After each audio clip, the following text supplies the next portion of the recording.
ततो जयमुदीरयेत् वसुदेवसुतं देवं कंसचाणूरमर्दनं देवकी परमानंदं कृष्णं वंदे जगद्गुरुम्। आज के इस गीता मनन शिविर में उपस्थित सभी भक्तों का हार्दिक स्वागत।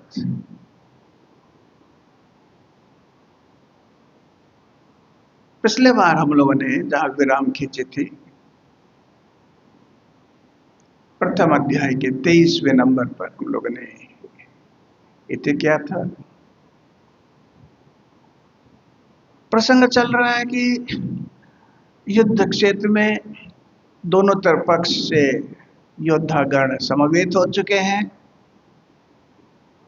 अचानक अर्जुन के मन में एक संदेह, या अर्जुन के मन में कुतूहल, या अर्जुन के मन में एक भय, अथवा यूं कहे अर्जुन के मन में एक अहंकार का उदय हो जाता है। और वे अपने सखा को, कृष्ण को कह ही बैठते हैं, सेनयोर उभयोर मध्य रथम स्थापय में अच्युत।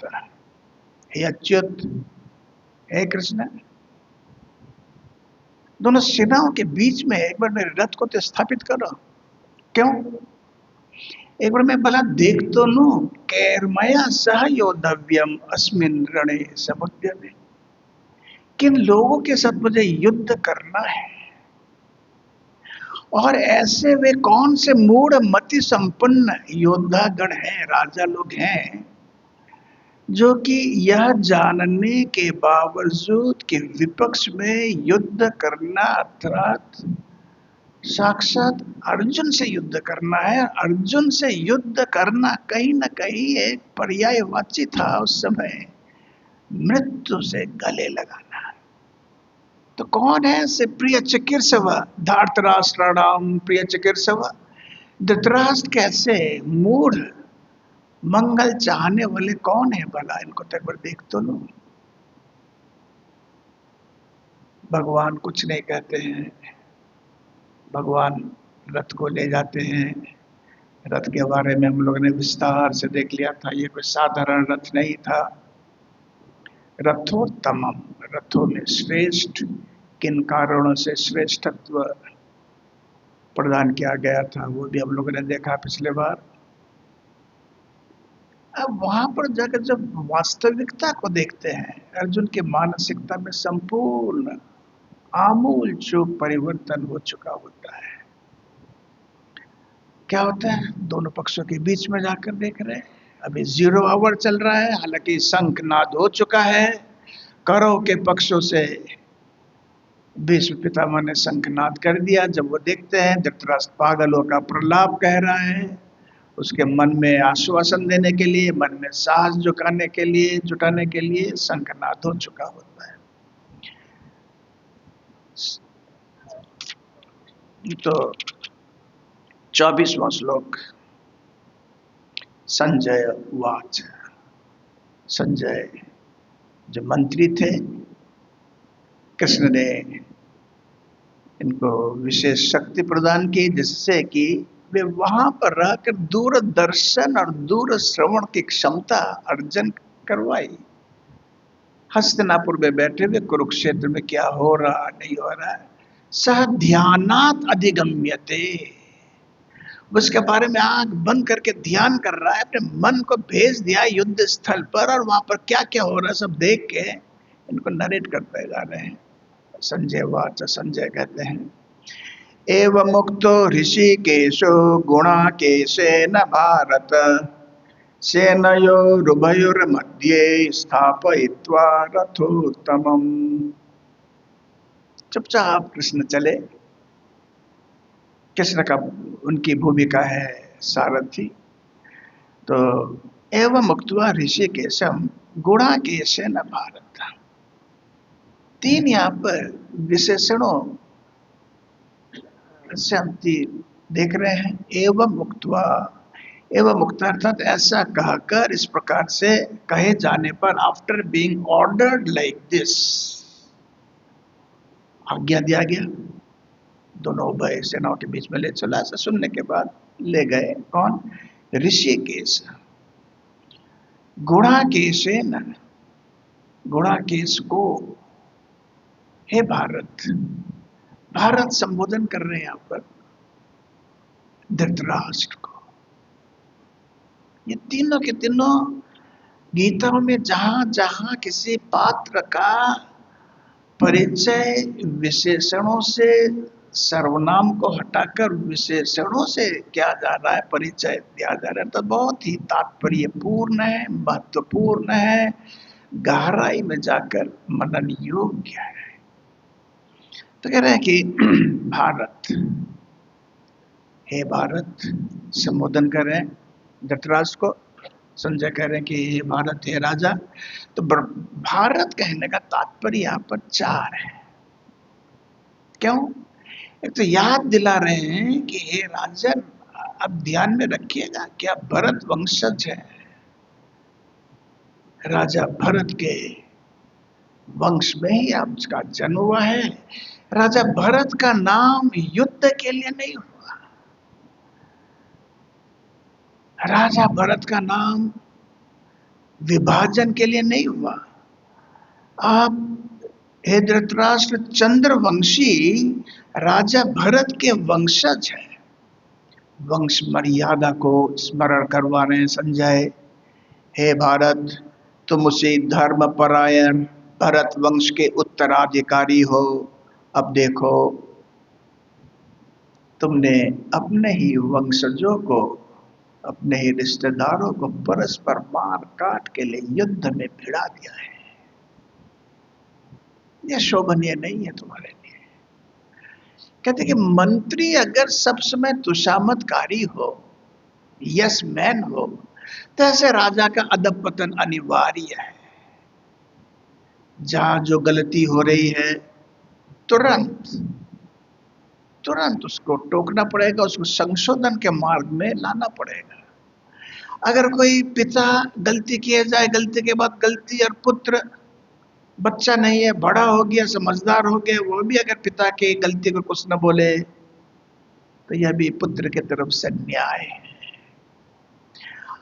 अध्यापक की गलती को अगर शिक्षक गण श्रद्धा के साथ न इंगित करे कि यहाँ पर सर आपकी गलती है, यह भी अपने आप में निंदनीय है। मंत्री अगर राजा को न बोले, यह भी बहुत गर्हित कार्य होता माना जाता है। तो संजय धृतराष्ट्र के मंत्री हैं, तो मंत्री होने के नाते वे आंखों में अंगुली देकर याद दिला रहे हैं अपने खोए हुए स्मृति को। हे राजन, भरत कहने का अर्थ यह है कि आप भरत के वंशधर हैं, जिनके नाम से भारत वर्ष बना। भारत, आप उस चंद्रवंशी राजा के उत्तराधिकारी हैं। और देखिए, आज आपके मोह के चलते कैसे विभाजन करते हुए विनाश के द्वार में पहुंच चुके हैं। दूसरा कह रहे कि धृतराष्ट्र के मोह पर अप्रत्यक्ष रूप से प्रहार करना, indirectly hammering the tremendous attachment which Dhritarashtra developed, inculcated. मोह, मामका, पांडवास्य, Pandu third person singular number, vocative case, को मेरे से लेना देना नहीं उन लोगों का, मेरे अपने पुत्र। कह क्या ये भी भरत के ही है, आपके ही भतीजे, सगे भाई। पांडु आपके सगे छोटे भाई हैं, लोग आपके भ्रातुष्पुत्र हैं। भ्रातुष्पुत्र को आपने पराया मान लिया। जी जी जी, है राजन, यह क्या कर दिया? ओरिजिन आप लोगों की एक ही है, भरत राजा के वंशज आप भी हैं, भरत राजा के वंशज पांडु हैं। आपके पुत्र पांडु के पुत्र में कोई भी फर्क नहीं है। तृतीय कहना कि भरत बोल के संबोधन करने का अर्थ कहीं ना कहीं हो जाता है उनके अंदर एक धर्म बुद्धि को जगाना। एक लीनियस को करना। देखिए, आपके अतीत को देखिए, कितने गौरवान्वित हुआ करते थे भरत के पुत्र शांतनु, कितने धर्मपरायण थे। शांतनु के पुत्र भीष्म पितामह, और उन्हें भीष्म पितामह के पुत्र आप। कठोपनिषद में नचिकेता अपने पिताजी को कहते हैं, जब पिताजी ने क्रोधित होकर पुत्र को कह दिया कि, पुत्र बोलते हैं आप किसे मुझको देंगे, दान में तो अच्छी अच्छी चीजें दी जाती है, आप ऐसे गाय दान दे रहे, पीतोदका जगद तृणा दुग्ध दोहा निरंद्रिय, ऐसे गाय आप यज्ञ में दान दे रहे हैं यजमानों को, पुरोहितों को, ब्राह्मणों को, जिन गायों ने अपने जिंदगी भर के लिए घास खा लिया है, पानी पी चुके हैं, और संतान संतति नहीं देंगे ऐसे बूढ़े गायों का, जबकि शास्त्र का मानना है कि श्रद्धेय देयम अश्रद्धेय अदेयम ही आदेयम सगविदा देव इत्यादि। कोई भी चीज दान देना तो हृदय से देना पड़ेगा, बेस्ट चीज होनी चाहिए दान के स्वरूप। अच्छा पिता, मैं भी तो आपके एक पुत्र हूं, छोटा पलक नचिकेता,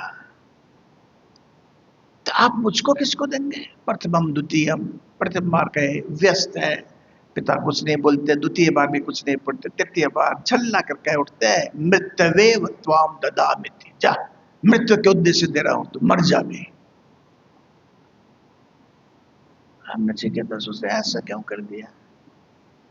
आत्मश्रद्धा जगी। प्रथमे बहुनामे में प्रथमा बहुनामे में मध्यम के गुंयम से कर्तव्यम यन्मयाद्य कर सके। बहुत में तो मैं प्रथम हूँ, बहुत में सेकेंड हूँ, अधम तो मैं कभी नहीं रहा अपने छात्रों में, गुरुकुल में। तो वे देवताओं में अधम जो मृत्यु के अधिष्ठात्र देवता है, उनके उद्देश्य से मेरे पिता मुझको क्यों दे रहे हैं? जो भी पिता ने कहा आज्ञानों का वर्तिता।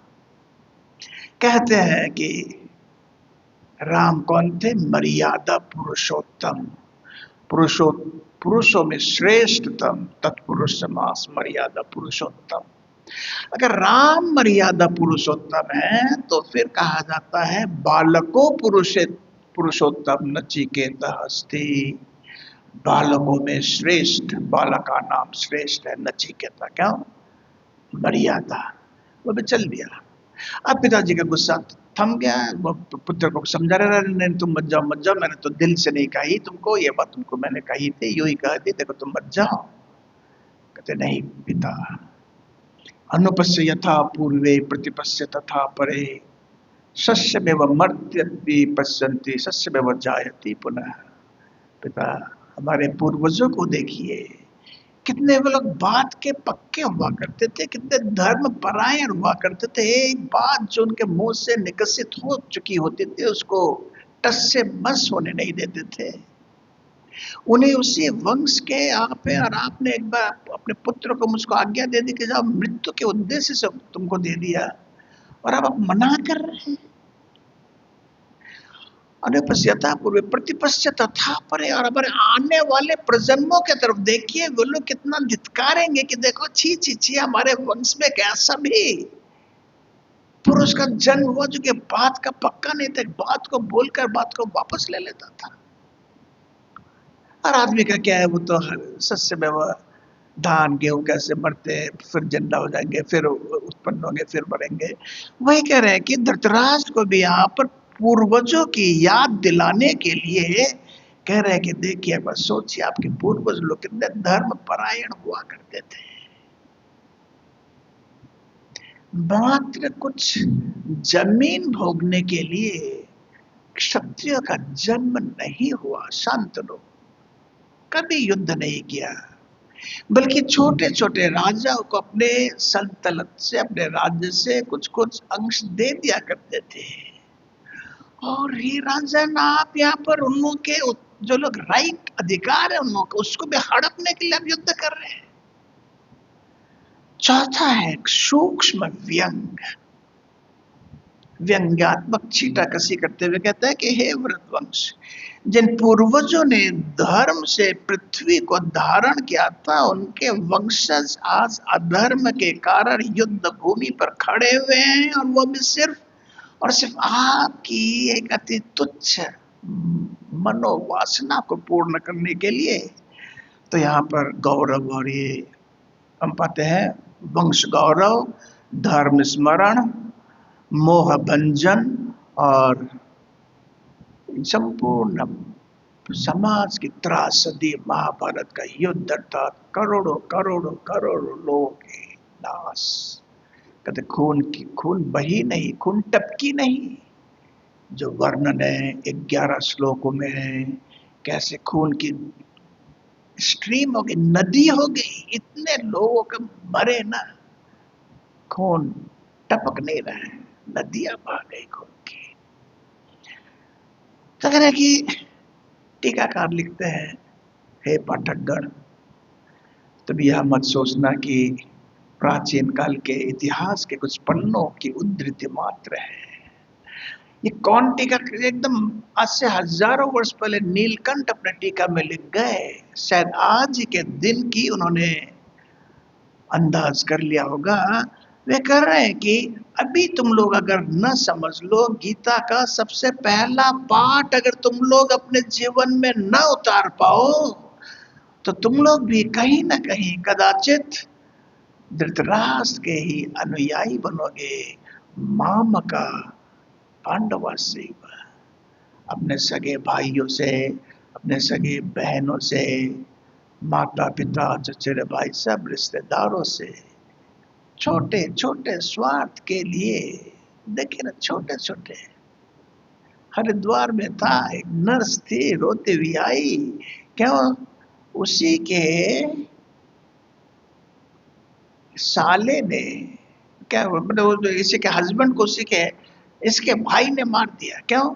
उसकी संपत्ति, इसकी संपत्ति ताकि वो न ले जाए। छोटी छोटी बात में बहुत कॉमन चीज हो गई। वही कह रहे हैं कि एक समाज ऐसा भी आएगा जहां पर मनुष्य मामका और पराया के भाव को लेकर जिएंगे।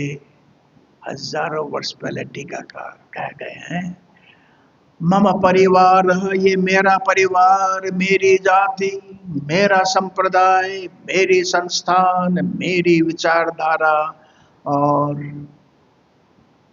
मेरी आज्ञा। यू हैव टू ओबे मी। ये 7 ऐसे चारित्रिक दोष हो जाएंगे, कैंसर जैसे आदमी के सेल को विनाश करते हुए चलता है, बच रहे कि नहीं, ऐसे ये कर देंगे। इसलिए भरत यहाँ पर मात्र संबोधन नहीं है संजय के द्वारा, ये भरत शब्द मात्र संबोधक सूची नहीं है, बल्कि एक आह्वान है। अब वो आह्वान आज भी हम लोगों के कान तक अगर पहुंच जाए तो फिर हम बच गए, गीता का पाठ करना सार्थक हो गया। नहीं तो मात्र एक उपन्यास कैसे गीता पढ़ना, गीता सुनना रह जाएगा।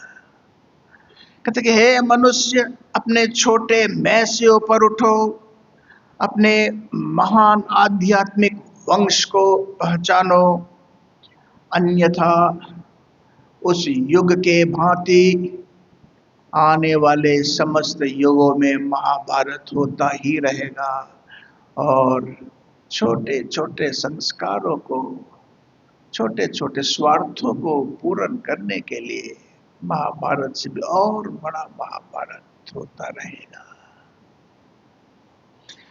उसके बाद का दूसरा हम संबोधन देख रहे हैं, ऋषिकेश। भगवान को यहाँ पर ऋषिकेश बोल के बुलाया जाता है। हम जानते तो है भगवान के पर्याय वाची है ऋषिकेश, मगर है क्या?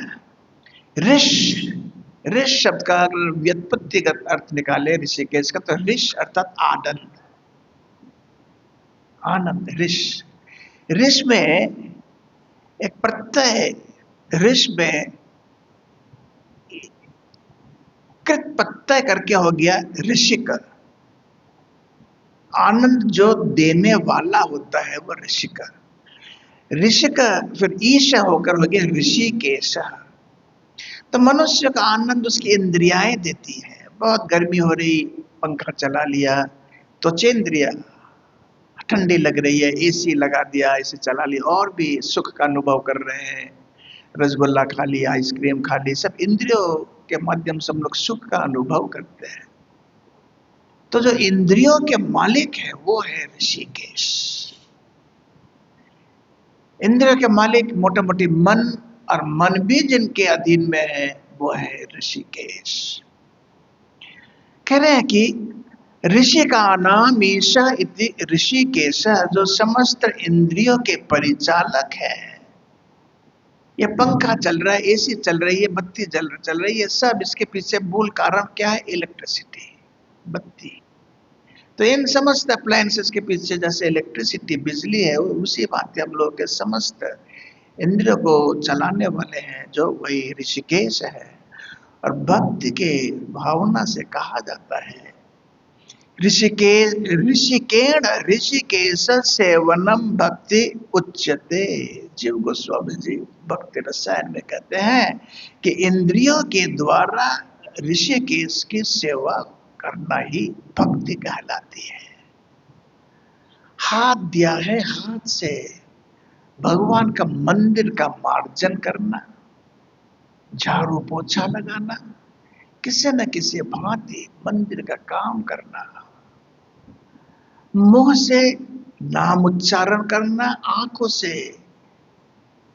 इधर उधर दृश्य को देखते हुए हम भले ही कुछ आनंद पा जाए, मगर श्री मूर्ति भगवान जिसके जो इष्ट देव है, हनुमान जी का, रामचंद्र जी का, कृष्ण का, काली का, दुर्गा का, अपने इष्ट देव का इतने मनोहर मूर्ति का दर्शन करके आंखों को चरितार्थ करना, पांव को भी चरितार्थ करना पड़ेगा। देवालयों में बार बार जाते हुए, तीर्थों में बार बार गमन करते हुए,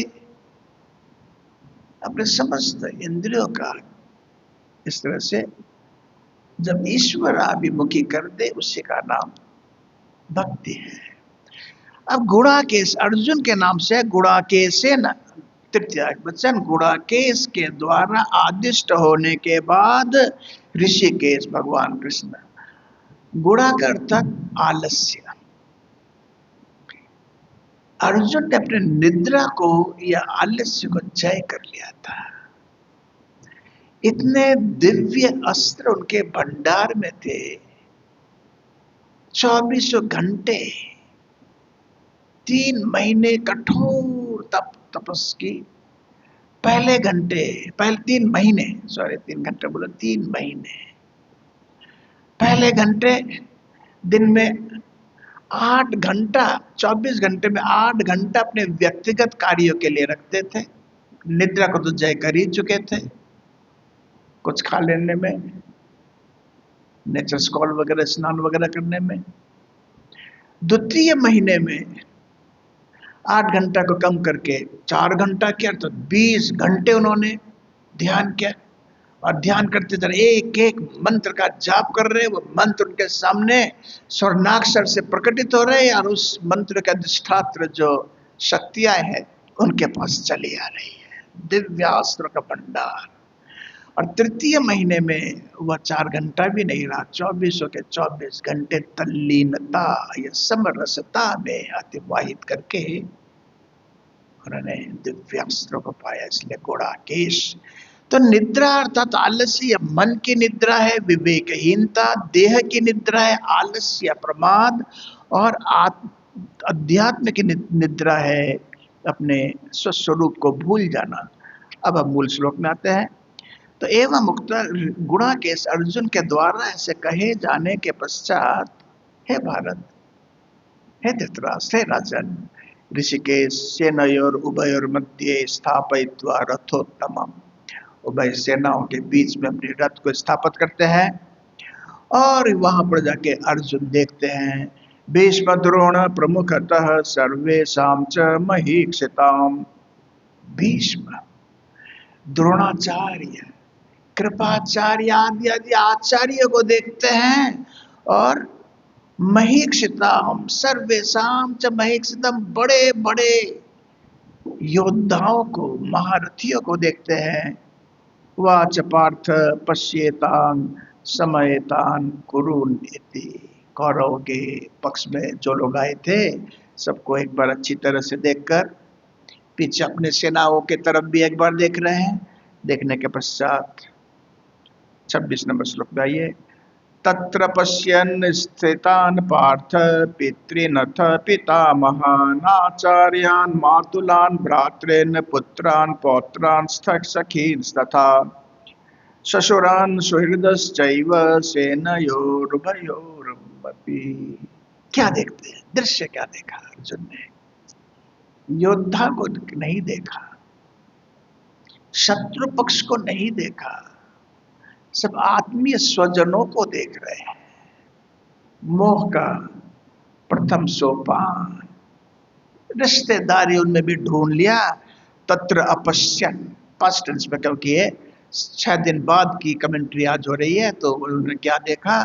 तत्र, वहां पर उस उभय सेना के बीच में रथ में जाकर भी देखते, तत्र पश्यन स्थितान पार्थ, पार्थ को जब रथ में रख दिया गया, देखते पितृनथ, पितृतुल्य को देखते हैं। पिता महान, पिता अर्थात चाचाओं को, पितृस्थानीय जो है फूफा लोगों को देख रहे हैं। दादा, दादाजी, ग्रैंडफादर लोगों को देख रहे हैं। आचार्य गणों को देख रहे हैं। मामा लोगों को देख रहे हैं। शल्य, शल्य ने तो प्रतिज्ञा कर लिया कि ठीक है मैं उसको मारूंगा। अब दुश्मन नहीं देख रहे हैं, मामा को देख रहे हैं। भ्राता अपने कौरवों को देख रहे, 100 भाइयों को देख रहे। तब तक एक भाई वापस नहीं आया था, 99 थे कौरवों में से एक बुद्धि जागृत हो गई, वह पांडवों की तरफ आ गया। अपने 99 या तब तक तो 100 भाइयों को देख रहे। पुत्रान, कौरवों के पुत्रों को देख रहे हैं। अर्जुन पांडवों के लोग जैसे पुत्र थे, उन लोगों के भी पुत्रों को देख रहे। पौत्रान, ग्रैंडसन लोगों को देख रहे हैं।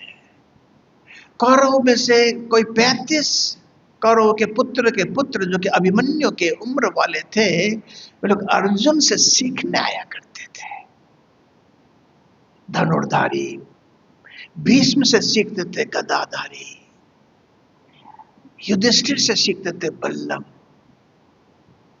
तलवार कला सीखते थे नकुल, और सहदेव से घुड़सवारी। देख लिया, सब तो हम लोगों की गोदी में पले बड़े हैं, हमारे ही तो ये लोग नाती पोते हैं। ससुरा, अपने ससुर और ससुर स्थानीयों को देख रहे हैं। सुहृद, सुहृदय को देख रहे हैं। हम लोग सोचते हैं कि ये सब समान है, मगर मित्र, दोस्त, सुहृद, इन सब में थोड़ा थोड़ा पार्थक्य है। सेनाओं और दोनों उपसेनाओं के बीच में इन सबको देखते हैं। देखकर क्या हो गया? विषाद, अर्जुन का विषाद, यही से विषाद योग शुरू हो गई। तान समीक्ष्य स कौन्तेय सर्वान् बन्धुरवस्थितान् कृपया परया विष्टो विषीदन्नमिदं ब्रवीत्। उसके से पराक्रमशाली महाभारत के काल में कहते कि बहुत क्षेत्रों में इनके तुलनीय कोई युवक था ही नहीं। कर्ण भी कुछ के क्षेत्र में इनसे आगे थे, भले रहे, मगर ज्यादातर क्षेत्रों में इनसे बहुत पीछे रह गए थे। ऐसे सर्व गुण गुणान्वित इनके भी मन में आ गया। तान समीक्ष्य, उन सबको अच्छी तरह से देखकर, किनको? रिश्तेदारों को देखकर, परया कृपया आविष्ट, परम कृपया अर्थात करुणा विगलित चित्त हो गया। अरे इन लोगों से युद्ध करना, क्षत्रिय धर्म खो बैठा, अपने मां को दिया हुआ वचन भूल गया, दूसरे भाइयों पर माने का विजयी भव। कृष्ण कहते हैं, माते अर्जुन को आपने नहीं बोला विजयी भव? नहीं, उसके लिए कुछ और ही संदेश है। क्या संदेश?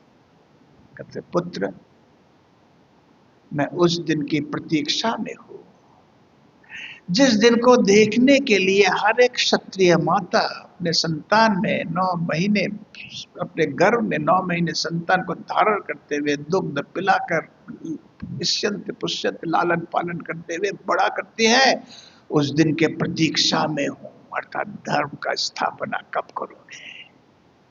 विजयी भव तो बहुत छोटी बात हो गई।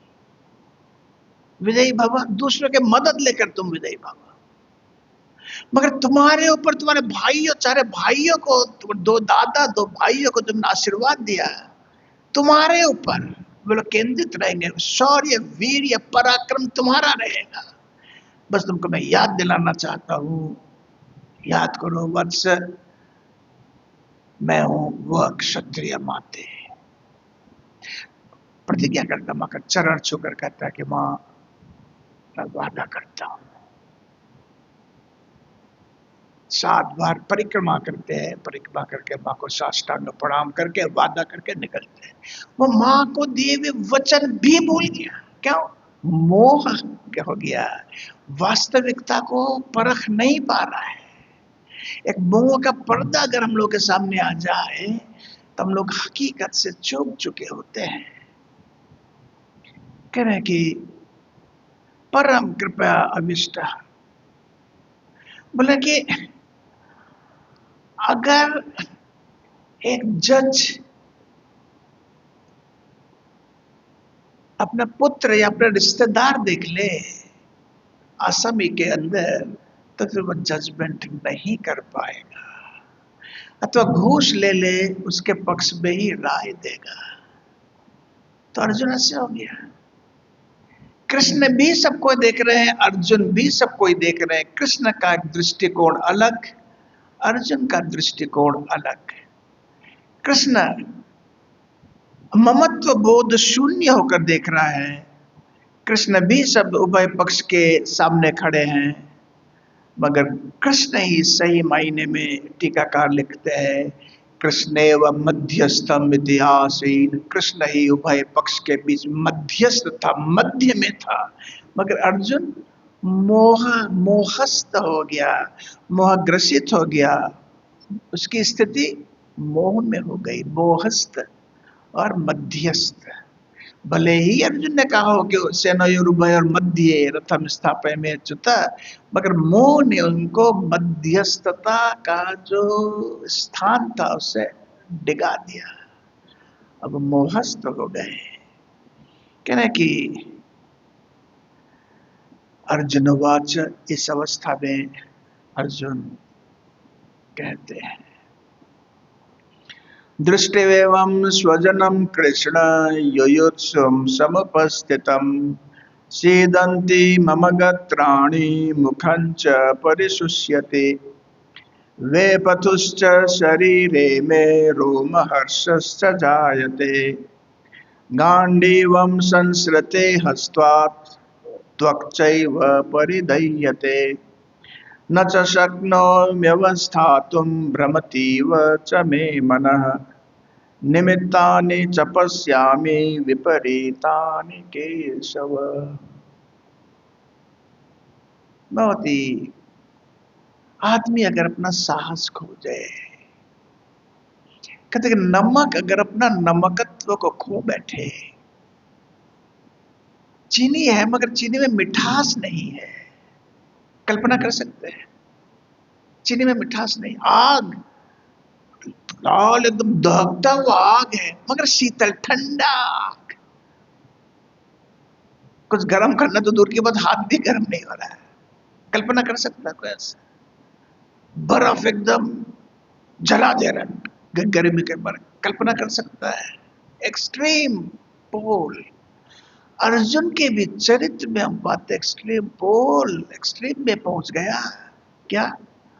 अर्जुन कहते हैं कृष्ण से, हे कृष्ण, दृष्टवेमं स्वजनम युयुत्सुम समुपस्थितम, युद्ध करने की इच्छा से मेरे अपने स्वजन, पराये तो कोई भी नहीं है इसमें, ये सब के सब मेरे अपने हैं, मेरे अपने स्वजन हैं।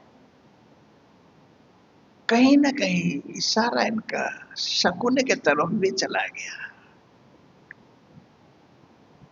शकुनी जिन्होंने बचपने से लोगों का इतना नुकसान किया, जहर पिलाया, खीर में जहर दी, मार डालने का प्रयास किया, भीम को नदी में फेंक दिया, जतुग्रह जलाने की बात की, पाशा में इतने बार हराया, मगर उनको भी मामा ही देख बैठे उन्होंने, उनको स्वजन बोल रहे हैं। और महाभारत का असली युद्ध का कारण कोई कुछ भी बोल ले, हम लोग नहीं जानते असली युद्ध। ये कैलेंडर ईयर है। अज्ञात वास में जब ये लोग थे, उत्तर के साथ जब युद्ध करने के लिए आ गए, अर्जुन ने अकेला छद्म वेश में, बिरन्नला के वेश में सबको अकेला ही चक्का छुड़ा दिया, हरा दिया, सबको बेहोश कर दिया। और सबके कौरव के वहां से और भीष्म पितामह इसके उसके सब, उत्तरा ने जो उनके डांस की शिष्या थी, उत्तर की बहन, उसने कहा था सुना है मैंने कौरव के जो परदनी होते हैं उत्तरीय बहुत कीमती है, मेरे लिए तो वही ले आना गुरुजी। सबके उत्तरीय आधा आधा काट काट के अपमान करने के लिए ले आते हैं। बाद में जब पता चला कि ये तो अर्जुन है, बस तो अज्ञातवास गलती हो गई, पकड़ में आ गया, अज्ञातवास टूट गया, ज्ञातवास हो गया, बोले फिर से इनको भेजना पड़ेगा। भीष्म पितामह ने कहा नहीं, देखो जरूर कुछ गलती हुई होगी, अर्जुन इतना गलती नहीं कर सकता, खगोल विद्या में, एस्ट्रोनॉमी में इतना स्ट्रांग है। और शकुनी भी बहुत स्ट्रांग ज्योतिष विद्या में था। शकुनी बोल रहा है उससे कि ये देखिए इतने साल अभी पूरे ने भी 1 महीना बाकी है। भीष्म पितामह ने देखा दोनों में एक सूर्य वंशीय कैलेंडर, एक चंद्र वंशीय कैलेंडर था। वे लोग थे सूर्य वंशी, गांधार के राजा। सूर्य वंशी का कैलेंडर और इधर इन लोगों के कैलेंडर में पूरा 1 महीने का फर्क। इनके चंद्रवंशीय कैलेंडर के अनुसार इतने साल का वनवास पूरा हो गया, 2 दिन पहले ही पूरा हो गया। उनके अनुसार अभी 28 दिन बाकी है, युद्ध होगी। ये लोग भी बोले लेकिन हम लोग का पूरा हो गया, नहीं पूरा नहीं हुआ। तो 2 भागों में जो विभाजन हो गया, भारत के कुछ हिस्सों में जहां जहां सूर्य वंशीय एल्मेनक पंचांग माना जाता था, वे लोग सब चले गए कौरवों के पास। और कौरवों के ऐसे बहुत मित्र लोग जो लोग के चंद्रवंशीय, जिनके जो लोग मानने वाले थे, वे लोग चले इनके पास। तो असल में ये युद्ध हो गया सूर्य वंशीय कैलेंडर और चंद्र वंशीय कैलेंडर को लेकर। इन लोगों ने कहा नहीं हमारा ठीक है, इन लोगों ने कहा नहीं हमारा ठीक है। तो अब जब यहाँ पर आ गए वो लोग, जो युद्ध का मूल स्रोत, मूल उत्स बराबर से रहा, युद्ध के जब से शादी हुई तब से बहन के साथ रह गया, गांधारी के साथ उसका भाई। तो कह रहे कि स्वजन अपने सब आत्मियों को देखकर सीदंती मम गत्राणी, सीदंती अर्थात पसीना से, स्वेटिंग, पसीना से भीग गया। सीदंती मम गत्राणी मुखं च परिशुष्यते, my buccal cavity, my mouth is becoming dried, मुंह सूखता चला जा रहा है। वेपतुश्च शरीर में, शरीर में कंपन हो रहा है, कांप रहा है मेरा शरीर।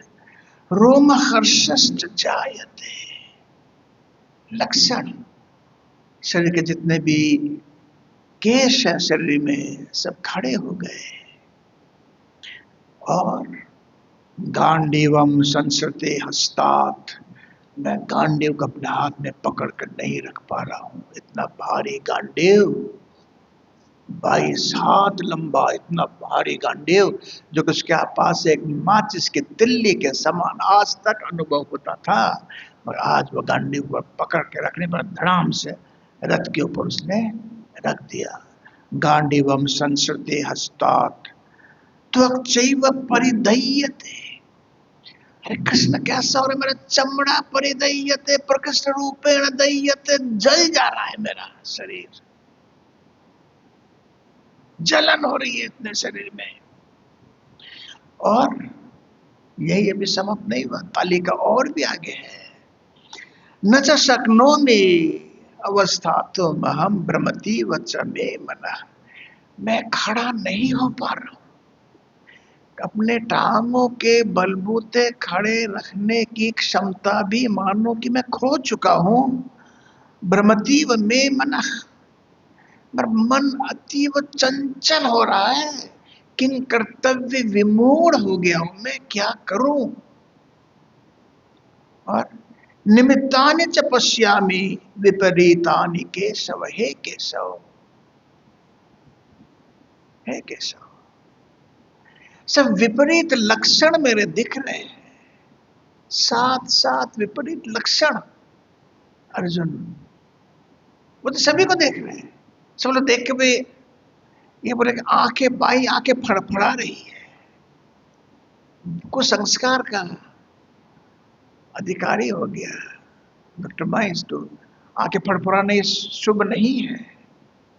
अरे माधव के साथ है, विजय लक्ष्मी के साथ खड़ा है, फिर भी क्या आंखें फुदक रही है उसमें।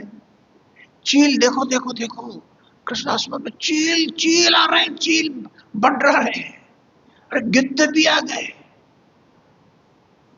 अरे इतने लोग जब है गिद्ध तो सोचेंगे भाई तो कुछ एक मरेगा, हम लोग को तो खाना मिलेगा। चील गिद्ध आ गए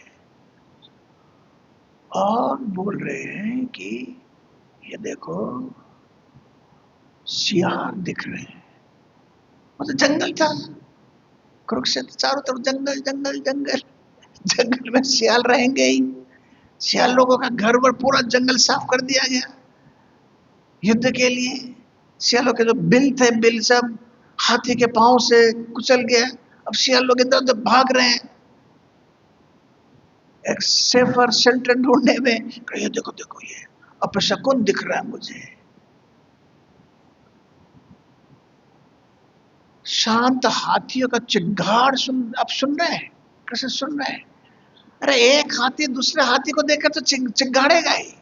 उन लोग दारू वारू पिला के लाया है, इतना देर से वो लोग खड़े हैं। अब तो जाकर एकदम अपने दूसरे हाथी के ऊपर सूंड से एकदम पटक के मारने वाला है, माहुत को एकदम फेंकने वाला है। घोड़े लोग और खड़े नहीं हो पा रहे, हिनहिना रहे घोड़े लोग। तो सब के सब तो युद्ध जब इतना विगुल बज गया, हृदय विदीर्णकारी शंख बज गया सब, तो वे लोग तो डिस्टर्ब हो ही गए। मगर ये नेचुरल फिनोमिनन के रूप में अर्जुन नहीं देख पा रहा है। अर्थात कुल मिलाकर एक न्यूरोसिस का शिकार हो गया, मानसिक विकार ग्रसित हो गया। इससे बढ़कर ट्रेजेडी क्या हो सकता है। कहते मनुष्य कहीं हमारे तुम्हारे जीवन में भी ऐसा न हो जाए। क्यों? अर्जुन ने अहंकार कर लिया था, अहंकार के वश उसने बोल दिया था कि मुझे देख लेने दो, कैर्मया सह योद्धव्यम, किन लोगों के साथ मुझे युद्ध करना है। ऐसे मूर्ख मूढ़ लोगों को एक बार अच्छी तरह से देख तो लेने दो कि अर्जुन के साथ युद्ध करना मृत्यु को आलिंगन करना है।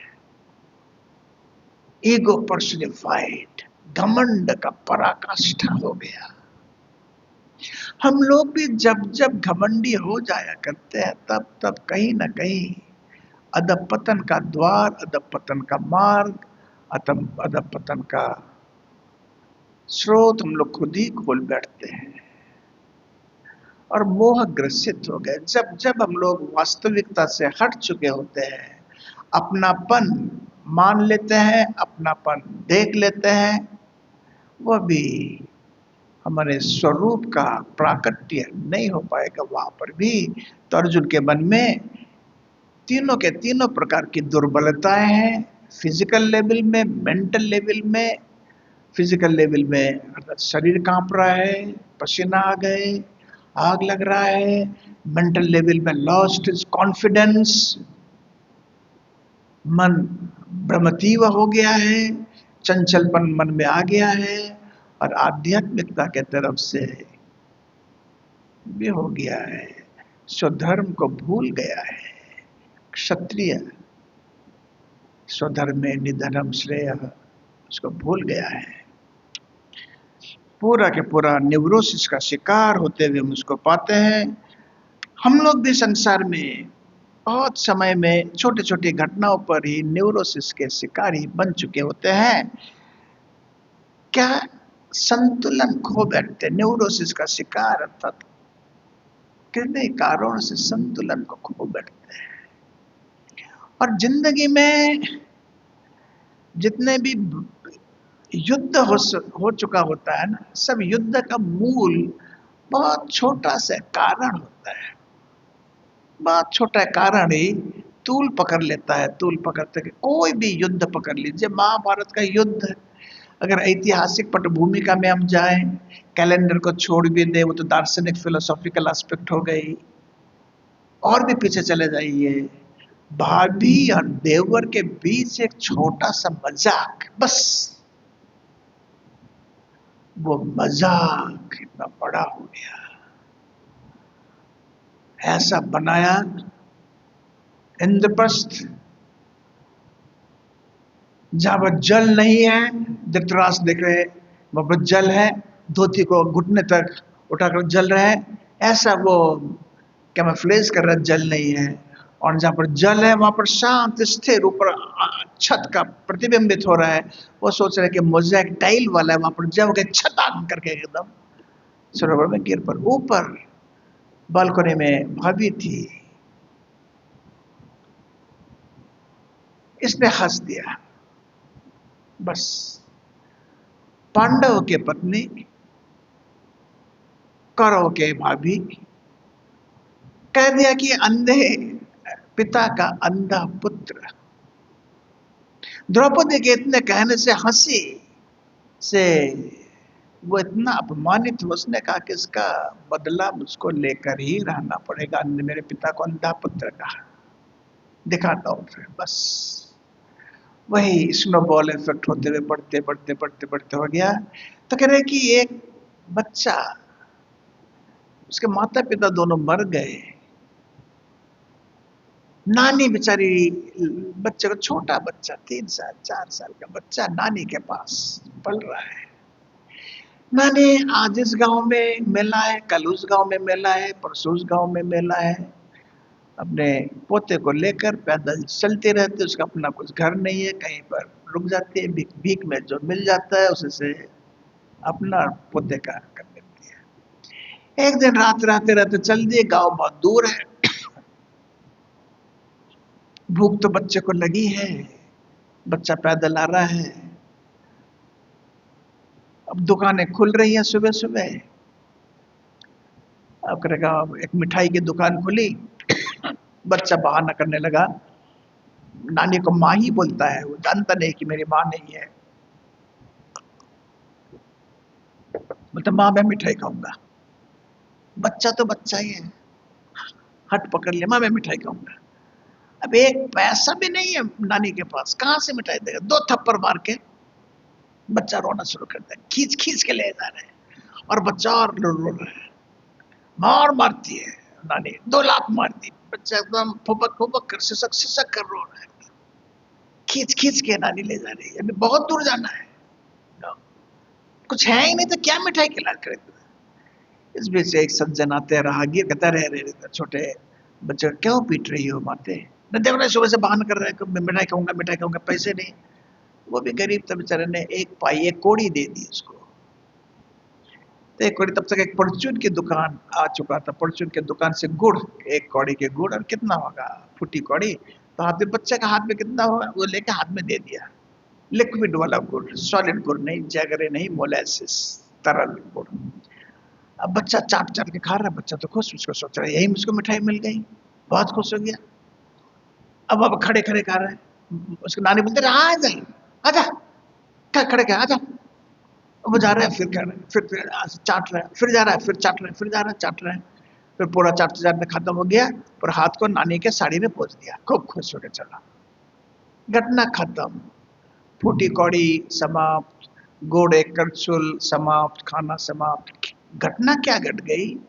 बच्चे के हाथ के उंगली के गैप से ना बूंद बूंद बूंद बूंद गुड़ गिरता गिरता गिरता गिरता आ गया। कोई 70% खाया होगा, 30% लीक कर गया। और उस गुड़ को खाने के लिए चींटे आ गए, काले काले बड़े बड़े, रास्ते के किनारे बिल बनाकर वो लोग थे। अब चींटे लोग लंबा लाइन करके आ गए, चींटे लोग खाने के लिए। तो बीच में एक जमींदार का मकान के बीच से रास्ता निकल गई थी। आधा हिस्सा बड़े भाई के पास, आधा हिस्सा छोटे भाई के पास चला गया, बीच में रास्ता निकल गया। अब उन चींटों को खाने के लिए चिड़िया आ गए। चिड़िया लोग पट पट पट पट पट पट करके चींटों को खाते जा रहे हैं। उसके बच्चे का हाथ का गुड़ खत्म, वे लोग आधा किलोमीटर 1 किलोमीटर आगे निकल भी गए। गुड़ को जितना गिरा था चींटे लोग खा गए। चींटा होता है ना काला काला बड़ा बड़ा हुआ, चींटे लोग खा गए। जितने चींटे निकले थे उनको खाने के लिए सिलौटी चिड़िया आ गई, सब लाइन करके खत्म कर दिए। अब एक चिड़िया आके ग्रिल में एक द्वार के पास एक फट दो भाइयों के वहां पे बैठा। एक भाई के पत्नी के पास थी बिल्ली, एक भाई के पत्नी के पास था कुत्ता। उस चिड़िया को चींटे खत्म। अब वो चिड़िया भी ढूंढ रहा, कहाँ चिड़िया, कहाँ चींटा, कहाँ चींटा। तो बिल्ली धड़ाम से आके उसको चिड़िया को पकड़ने के लिए छलांग लगाती है। अब ये चिड़िया भी भाग कर इसके अंदर बरामदे में अंदर, तो बिल्ली एकदम अंदर घुस गई। अब बिल्ली अंदर घुस गई तो बिल्ली को देखकर कुत्ता एकदम आ गया। बिल्ली अपने भाग के अपने मालकिन के गोदी में आ गई बिल्ली। अब कुत्ता बिल्ली कुत्ता का झगड़ा, वो जाके रसोई में उस बिल्ली को पकड़ने के लिए। अब रसोई में कुत्ता आ गया मेरे रसोई में, इतना साहस, कुत्ता आ गया। उसने पलटी थी, गरम पलटी से कुछ बना रही थी, पलटी से कुत्ते के एक हाथ में मार दिया। हाथ में लगे खून बने रहा, काव काव काव काव करते करते करते करते आ गया। अपने मालकिन के पास आ जाता है। उसने मार दिया, खून निकाल दिया, चाकू मार दिया, मार डालना चाह रही थी। बस दोनों बहुओं में बहुत झगड़ा, बहुत झगड़ा। आने दो उनको, वही बोला आने दो उनको। जब शाम को दोनों के पति लोग आते हैं, एक ने बोल रहे कि रिवॉल्वर निकाल लिया, एक ने राइफल निकाल ली, आज इसका कुछ होकर ही रहेगा। छोटे भाई ने रिवॉल्वर निकाला, बड़े ने राइफल निकाल दी। तो कह रहे कि इसके पीछे कारण क्या था? बुध बुध गुड़, गुड़ों का यात्रा शुरू होते होते झगड़ा कहाँ पहुंच गया। इसलिए बोलते हैं कि बुद्धिमान कौन लोग होते हैं? जो लोग हेतस्य हेतवः, कारण ही नहीं कारण के कारण में जाते हैं, वे लोग बुद्धिमान होते हैं। वे लोग आनंद के अधिकारी वे ही लोग होते हैं। नहीं तो बोले कि स्वानवत शार्दूल न्याय, स्वान शार्दूल न्याय है। कुत्ता कुंडली पर लेटा है, किसी ने अंगोछे को गोल करके कुत्ते को मार दिया। कुत्ता सोच रहे कि इस अंगोछे ने मेरे नींद को हराम कर दिया। गुस्से में आकर हाथ से पंजे से यूं करते करते, दांत से करते करते अंगोछे का फेंती फेंती कर दिया, फाड़ डाला। अब एक शार्दुल शेर लेटा हुआ है। शेर उस अंगोछे की तरफ देखेगा ही नहीं। शेर देखेगा कहां से आया, किधर से आया, उधर उसको जाकर अटैक करेगा। तो स्वान शार्दुल न्याय। तो जितने भी ऐसे मानसिकता बिगड़ जाता है, संतुलन बिगड़ जाता है, तो छोटी छोटी घटनाओं को हम लोग मैग्नीफाइंग ग्लास से देखते हैं। ये देखते देखते देखते देखते तब हम लोग अपना आपा खो बैठते हैं, विचार खो बैठते हैं, विवेक खो बैठते हैं। गुस्सा आ जाता है, गुस्सा के अधीनत्व को हम लोग स्वीकार कर जाते हैं। तो इस अवस्था में अर्जुन भी उस दिन पहुंच गया था। एक श्लोक को लेकर समाप्त करेंगे, 1 घंटा होने को आ गया। ये कह रहे हैं कि अब उसके मन में जो अर्जुन के मन में जो कह रहा है कि विषाद आ गया। ये एक मनुष्य के जीवन में टर्निंग पॉइंट होता है। विषाद लेकर अगर प्रॉपरली चैनलाइज्ड अगर हो जाए, गुरु के सानिध्य में आ जाए, तो यह विषाद योग बन चुका होता है। यही संसार जिसने आज उसको इतना दुख दिया, यही संसार का दुख उसके लिए साधन का मार्ग को उन्मोचित कर देता है। और उसी अवस्था में अगर उसको बैड कंपनी मिल जाए, कुसंग मिल जाए, अच्छा उसने ऐसा क्या ले, उसको लेकर सुपारी दे दे, उसको मार डाल। इसलिए कहते हैं man is known from the company he keeps. तो उसको अगर सत्संग में न मिला, कुसंग भी नहीं मिला, अगर अपने ही आप में रहे तो फ्रस्ट्रेटेड हो जाएगा, पागल बन जाएगा। पागल हो तो आत्महत्या कर लेगा। ये विषाद एक ऐसा है, विषाद जब जीने की अंतिम इच्छा तक मनुष्य खो बैठता है, सांसारिक कुछ घटनाओं के चलते, संसार में कुछ धोखा मिली मुझको अपनों से, संसार में कभी मैं हार गया, बिजनेस में बहुत नुकसान हो गया, मेरे मन की हालत ऐसी हो गई अर्जुन कैसे, उस समय अगर गुरु वरण हम कर ले या गुरु प्राप्त अगर हो जाए तो वही हम लोगों को एक यू टर्न ले लेगा। ये तो संसार अनित्य, देखो ना क्या है संसार में, क्या है संसार में। गालिब के जीवन में लखनऊ से बहुत अपमानित हो गए। गालिब शायर, बहुत उनके रिश्तेदारों ने अपमान कर दिया, कहाँ जाएंगे, छोड़ दिए, तो कलकत्ते में चले गए। कलकत्ते के लोगों ने उनको स्वागत किया, तो कलकत्ते में उनको स्वागत करते हुए वेलकम स्पीच उनको बोला गया कि बताइए आप, तो यहाँ पर वहाँ कुछ दुख था। कैसा दुख था? रिश्तेदारों से क्या पर दुख ही मिला? गालिब कहते हैं नहीं, पूरा दुख तो नहीं मिला, बहुत कुछ मिला। हमको मिली सौगात के नाम कुछ बदनामी, कुछ रुसवाई, हमको मिली सौगात के नाम, जिनके लिए मरमर के जिए हम, क्या पाया खलूस इनसे, कुछ बदनामी कुछ रुसवाई, हमको मिली सौगात के नाम।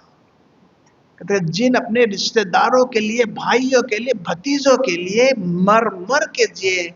खुद मैंने ईद में टोपी नहीं खरीदी, 6 साल से मैं टोपी नहीं खरीद पा रहा हूँ, अचकन में नहीं खरीद पा रहा हूँ, जो भी पैसा था सब रिश्तेदारों के लिए बह गया, जिनके लिए मर मर के जिए हम। क्या पाया खलूस इनसे, खलूस अर्थात विनिमय में इनाम क्या मिला? इनाम के कुछ नहीं दिया लोगों ने, नहीं दिया, बहुत कुछ दिया, कुछ बदनामी कुछ रुसवाई, ऐसा कुछ बदनाम कर दिया, ऐसा व्यवहार किया मेरे साथ कि रोने के बगैर कुछ रहा ही नहीं। मुझको मिली सौगात के नाम, वही मुझको पुरस्कार मिला। उसके जीवन में भी अर्जुन कैसे जब विषाद, चरम विषाद आ गया, वो भी आत्महत्या के कगार में पहुंच गया, तब वो कलकत्ते से उसको मिला, चले गए, गुरु प्राप्ति हो गई, तब वो जाकर साधन भजन करते हैं। तो कह रहे कि ये जो एक narcissus mentality, it's not only an isolated case of Arjun, that he alone experienced it.